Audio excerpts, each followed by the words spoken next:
បាត់ដំបងមានអ្វីឆ្ងាញ់ទេមានហោហាមិនខ្វះទេណាតើមានអ្វីខ្លាំងកែវកននិថា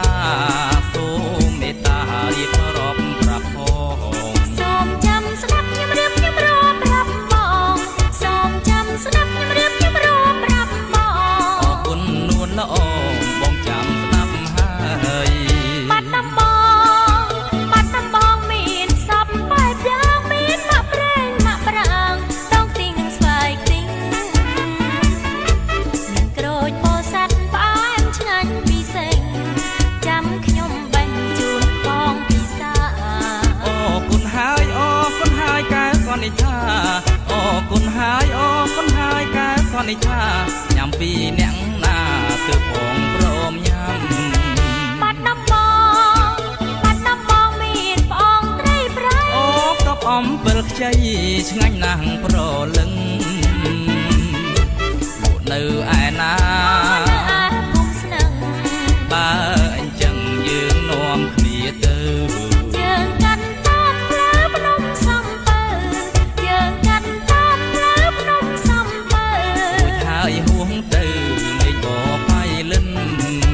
បៃលិន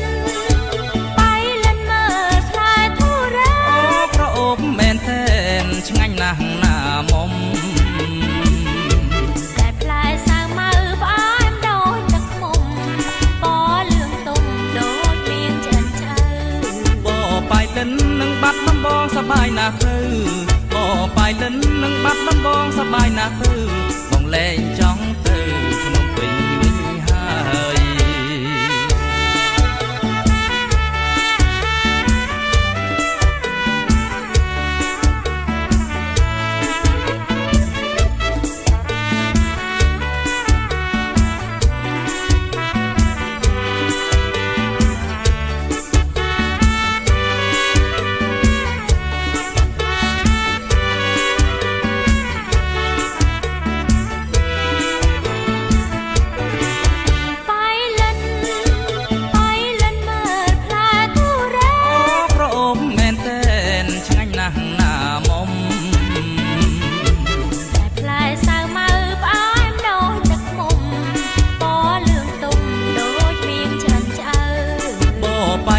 នឹងបាត់ដំបងសប្បាយណាស់ទៅ